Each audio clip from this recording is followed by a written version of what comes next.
Sometimes you hit him in the gap sometimes.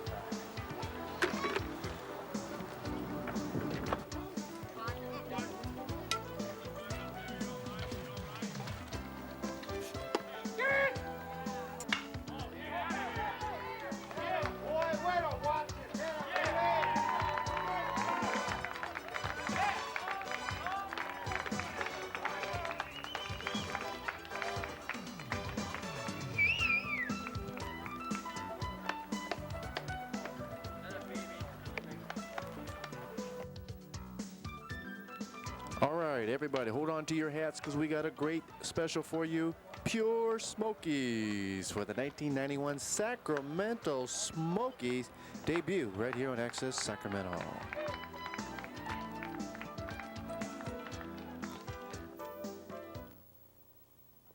Sacramento Smokies skipper Larry Manuin. If there was a baseball team which personified the entity of our city, one which towers over our river city like the golden light of the sun shining all upon us, with a face of immortality, it would no doubt be Larry Manuin and the Sacramento Smokies, a name which will be forever archived in our native history book. 43 full seasons of survival for the Sacramento Smokies, and they've carved their initials throughout the nation in many ball fields.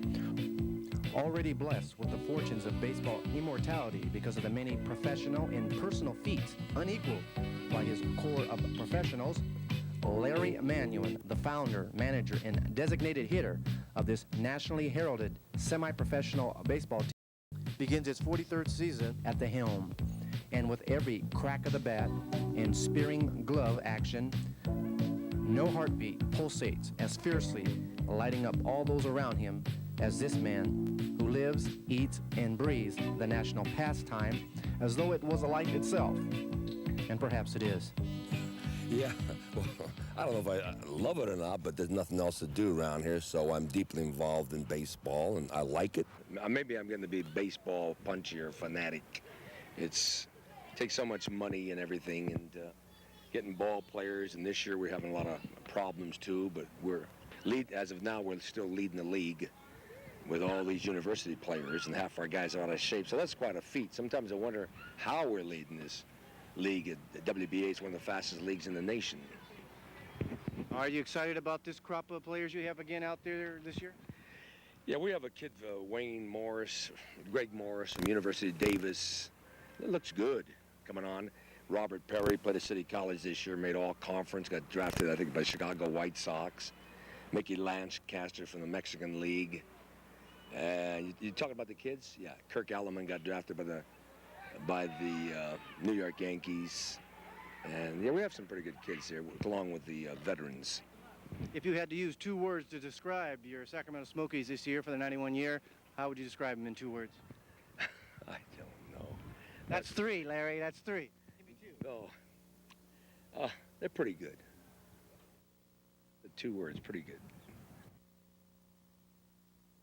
Hello everybody, I'm Lauren Reed. I'd like to welcome you to our Sportspective special. It is called Pure Smokies, and this is a video expose, if you will, capturing a little bit of the color, a little bit of the excitement, and all of the action that is carried on out at Renfree Field by the Sacramento Smokies. Now in their 43rd season here in Sacramento, we will get a chance to show you a zoom-up close personal touch of the head coach, Larry Manuin, who has taken care of the Smokies over this long, hard haul. Again, in their 43rd season, you'll get a chance to see these guys doing their thing. Too hot to handle, too cold to hold. That's what they say about this team that is making a run for the WBA title again, and they got some very tough competition. That is the San Jose Fontanelli. So we will go to Renfree Field now and check out the action.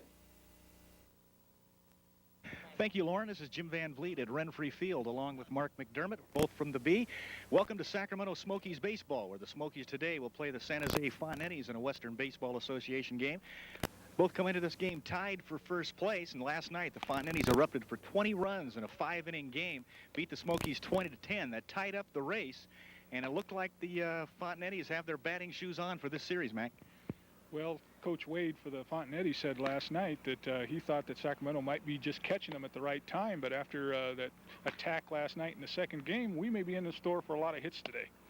And, of course, the Smokies will throw Steve Brown today, a former major leaguer. What do you expect out of that matchup? Well, Steve's a good pitcher, but the way both teams are hitting the ball, we could be in for a high-scoring game. A lot of people have a chance to come out here and see it. Of course, you always want some new fans, but it's a lot of work out there. Oh, yeah. You know, Larry Manuel puts in an awful lot of work to keep this team going. What do you bring to the team being out there? Well, a lot of experience, a lot of enthusiasm, the will to want to win and never quit. Just keep going on. Oh, yeah, we're going to have a real exciting team this year. We got a real good mixture of some older players like myself that have professional experience, and now we've added a couple real good young college kids to give us some spunk. And, you know, there's no telling what you're going to see out there. We've got a fine matchup here today with Steve Brown on the mound for the Smokies. Steve played professional ball for the California Angels, and he's in shape this year. So we expect Steve to throw the ball well, and looking forward to an excellent game.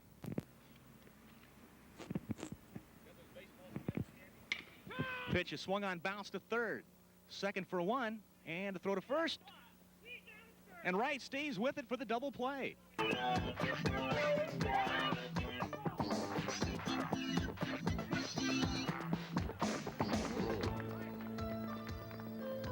A twin bill affair, and this is the nightcap you're looking at, in which the Sacramento Smokies exploded for an 8-5 win. As you saw, some stolen base action, and of course, let's go ahead and send a ground rule double over the fence. That's 325 feet down the line to help the Sacramento Smokies win. Again, win the nightcap of this doubleheader. ERA man is Metzger. He's pitched over 15 innings and hasn't given up an earned run yet this year. Now, Metzger, as he was in the National League when he won the Rookie of the Year, strictly being used in relief this year. Well, I don't think he wants to throw any more than a few innings if he can. You know, he still plays not only for the Smokies, but occasionally for the Auburn team. He gave up consecutive singles to Wright and Castleberry in the fourth, but got out of that with the help of a double play. And then in the fifth, his leadoff walk hurt him when Alderman moved up in a wild pitch. Ended up scoring on a bad throw. Deep left field, and that's up in the trees. Greg Morris hits a line shot straight right over the left fielder's head at Maristi, and wasn't much Maristi could do about that one. Oh, that was hit hard. You could hear the crack of that aluminum. That's his second home run. He hit one on a nightcap last night, just about the same spot. This is a good-looking young player here.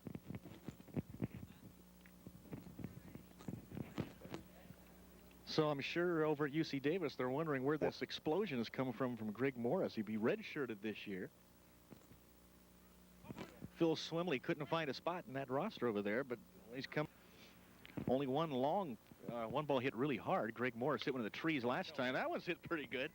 Deep center field, bug to the fence, and that is gone. I guess you're right, Mac. Those pitchers can hit the ball. Hey, I think Butch is enjoying this one. There he is. He's slowing down around second base now. He's going to get the most out of this trip around the bases. Hey, I've been telling you for years, Van, that those pitchers can swing the bat. Well, but he's a right fielder today, Max, so only you have to put an asterisk next to it. That was hit well, right center field, and that ball just carried out of here. Vision appearance this year, he's going to have to hurry it up. And he doesn't look like he's making any attempt to even think about it here. The pitch is swung on and popped up. Short center field, backing up and calling for it is the shortstop, Marizzi. And he is called off by Mugg, who lets it drop behind him, and it's going to fall for a double. That's just a little miscommunication out there again. Here's Wayne Davis, the left fielder. He's grounded out twice, and he hits one high in the air left center field. Mugg, a long run for this one, and he drops that one. Lancaster around third. He'll score, and Davis will end up at second base. And suddenly the wheels are starting to come loose a little bit. Well, the Smokies are starting to swing the bat, and they're hitting some long drives. That one was hit out in the left center field. Swung on line.